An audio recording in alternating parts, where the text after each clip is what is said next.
Sheena seems to have overlooked a potential business venture. Personally, I'm not a fan of hers and nothing can change my opinion. However, it strikes me that Sheena could have explored creating a jewelry brand named Good as Gold, specializing in gold-plated or gold-toned pieces. Instead, she seems focused on ventures that don't align with her strengths. One idea could have been to introduce best friend necklaces that break into 50 pieces, allowing individuals to share them with numerous friends, each containing a location tracking chip. Additionally, Sheena might find success with an extravagant line of mother or daughter play clothes and accessories, featuring sparkles, vibrant colors, and plenty of ruffles, all offered at an affordable price point. While some may criticize them for being flashy, there's undoubtedly a market for such bold styles.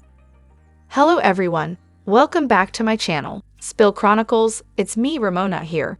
I hope everyone is having a wonderful day. Keep watching, so let's dive into today's video. However, it's become apparent why LVP hasn't visited something about her and likely won't.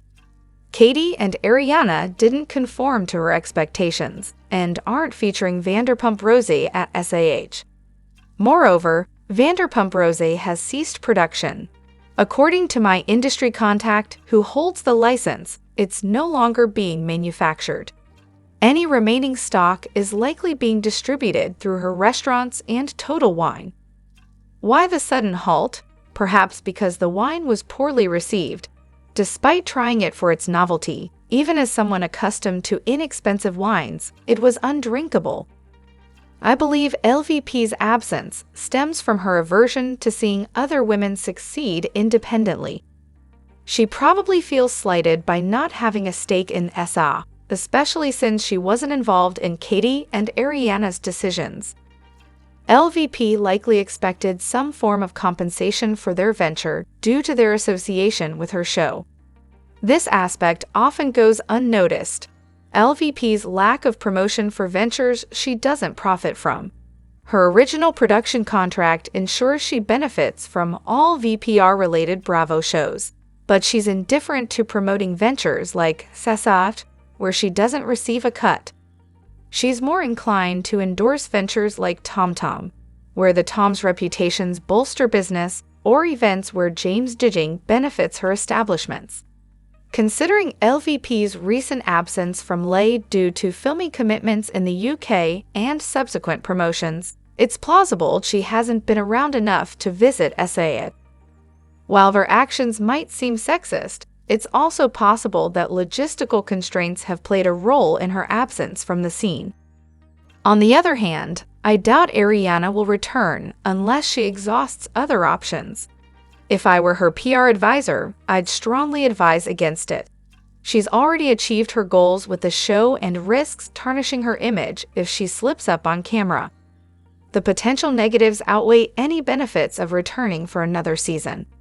Ariana has expressed her desire to pursue theater, and now that she's established herself, it's plausible she'll focus on auditioning for stage roles. Staying on the show may seem advantageous now, but the interest in her life might wane over time. However, there are arguments for her staying. The show provides a steady income, and Ariana's poised demeanor has earned her goodwill with the audience. Yet, recent seasons have revealed the audience's discernment, undermining attempts to manipulate narratives. Ariana and Katie might consider staying to promote something about her, leveraging the show's platform. However, they risk being overshadowed by others' drama. Still, departing the show could diminish Ariana's relevance and opportunities outside of VPR. Despite any grievances with last season's portrayal, Ariana is likely aware of the show's dynamics.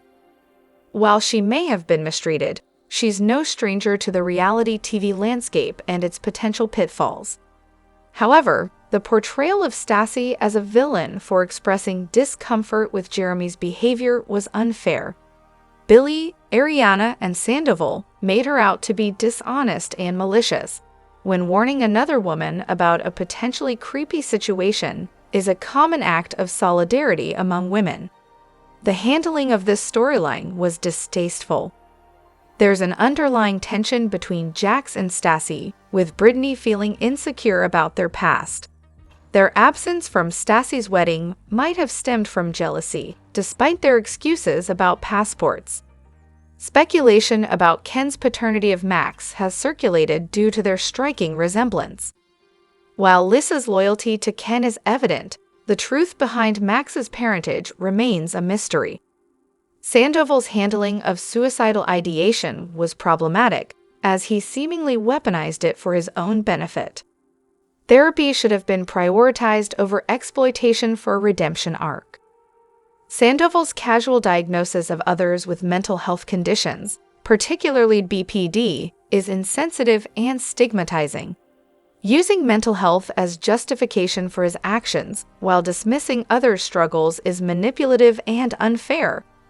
Additionally, my sister just returned from Vanderpump Cocktail Garden and raved about the food, giving the Bao tacos a stellar 11 or 10 rating.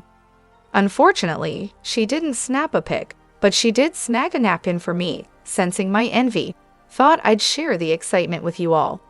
Additionally, when I visited, we indulged in the goat cheese balls, steak skewers, and wonton tacos, all equally delectable. The Vanderpink margarita was a personal favorite. I even brought home a napkin for my mom, a devoted VPR fan who introduced me to the show in the first place. Cheers! Moreover, my soul ascended hearing this. Ariana is the epitome of coolness. In hindsight, revisiting the show, it's crystal clear how delightful and fun Ariana truly is. The unfair narrative painting her as a buzzkill definitely skewed perceptions of her. One standout moment that comes to mind is when she possibly stumbled into the bar during her birthday celebration, gracefully recovering from a fall like a champ. Now I'm itching to dig up that episode. On the other hand, Britney and Jax's relationship has stirred up a lot of emotions for viewers, especially considering the recent divorce and the behind-the-scenes dynamics that may be darker than what's portrayed on screen.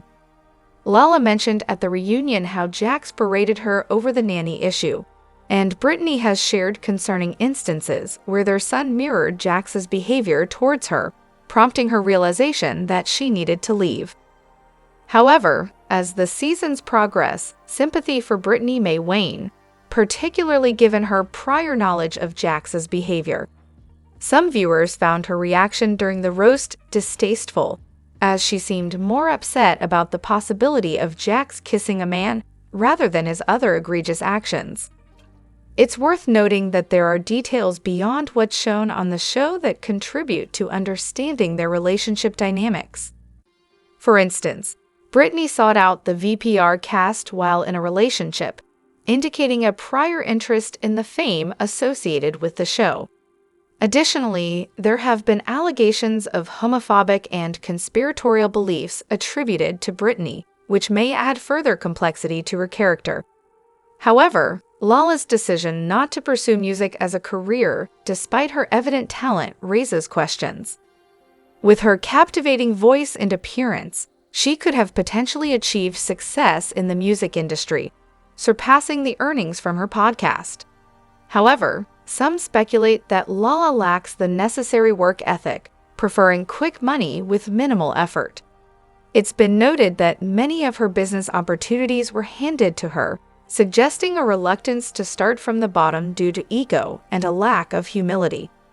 Despite having a wealthy producer boyfriend who could have opened doors for her, Lala failed to capitalize on potential opportunities. Some attribute this to laziness, exemplified by her infamous remark about her lifestyle choices. Perhaps Lala expected her relationship with Randall to secure her financial stability without putting in the hard work. As time passed, she may have realized that her window of opportunity was closing, leading to bitterness and jealousy towards those who succeeded without relying on a romantic partner. Critics also point out areas for improvement in Lala's singing ability, suggesting she lacks the stage presence and dedication required for a professional music career. It's possible that she found the prospect of refining her skills and building a successful music career too daunting compared to the relatively easy route of podcasting. Additionally, examples like Close Stroll demonstrate that even with substantial resources, success in the music industry isn't guaranteed. Ultimately, it seems Lala may have deemed the effort required for a music career too overwhelming, opting for a path of lesser resistance. Additionally, it's cringeworthy to recall Lala's claim of newfound interest in reading, especially when she mentioned picking up an Ayn Rand book. Her description of it as being about architects and architecture suggests she might have only skimmed the surface or read a brief summary. Ayn Rand's philosophy, often centered around the idea of self-interest as the highest virtue, promotes ruthless selfishness and competition as the keys to a perfect capitalist society. However, this viewpoint overlooks the importance of social cooperation and mutual aid, instead advocating for an individualistic approach that can lead to harmful outcomes. For instance, Sears attempted to implement Randian principles in their sub-companies, only to face significant challenges and ultimately fail. This highlights the flaws in Rand's ideology and the real-world consequences of prioritizing selfishness over community and cooperation. Moreover, Katie's reliability and supportiveness have been evident throughout the series, especially in moments like consoling Ariana on her birthday when others were absent. Upon rewatching, it became clear that the Toms actively kept Katie and Ariana apart, potentially influencing their dynamics. This pattern of insecure men feeling threatened by strong female friendships, particularly when one woman is their partner, is unfortunately common. Despite consistent behavior, Katie faced undue online hate, while Schwartz often escaped scrutiny. His actions, like pouring a drink over Katie's head, were glossed over by fans, highlighting a double standard in how the cast members were perceived. On the other hand, it seems some former Vanderpump Rules stars are exploring unconventional avenues for staying in the spotlight, with Rochelle now offering relationship advice on Cameo. It's part of a trend where ex-cast members are clinging to their last shreds of relevance, rather than pursuing traditional employment. However, Raquel's foray into relationship advice has left many scratching their heads. The idea of seeking guidance from someone like her seems absurd, prompting speculation about whether it's a joke or a genuine attempt to capitalize on her fleeting fame. Some have reacted with disbelief, wondering if it's a satirical take on affair management rather than genuine relationship advice. Others are hoping it's a spoof or an audition for comedic roles, but the line between reality and parody seems blurred in this instance. However, what are some insights you've gained solely from being in the fandom for so long? I recently discovered that they had to reshoot the first scene where Schwartz tossed a drink on Katie. I've only started watching this year, so I'm curious about what else I might have missed. Also, did you know that David Spade was Lala's sugar daddy before Randall? Don't ask me how I know this. My brain is fried from dealing with toddlers, but I'm sure searching David Spade in this sub or the original post will bring up the evidence my memory has misplaced. And let's not forget the Pumped podcast drama. Whenever Katie or Tom and Jax or Britney move into that new apartment building, it reminds me of Pumped because they first discovered the building when recording in Craig's apartment. Now, to give some context.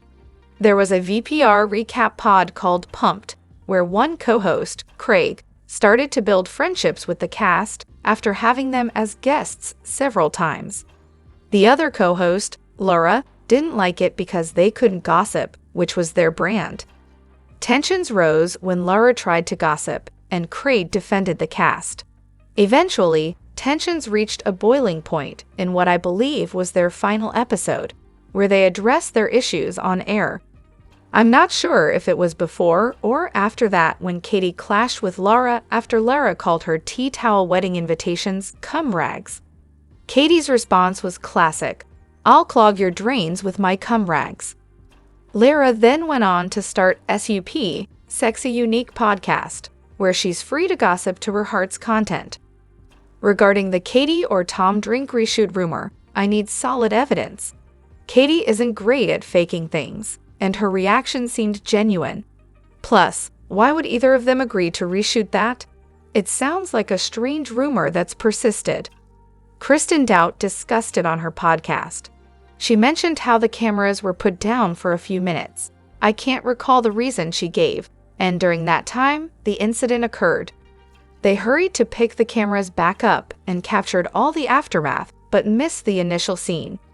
According to her, the producers knew it would be challenging to explain what happened without that scene, so they made them redo it. This happened either that night or the next. I genuinely believe it. They did something similar to Stassi and Sandoval when Sandoval entered TomTom after sending Stassi those rage texts about her book signing. They made Stassi and Tom redo their argument a few times because it just wasn't right or something like that. Drop your thoughts in the comment section below. Do you agree or disagree? Don't forget to like, subscribe, and hit the notification bell for more updates.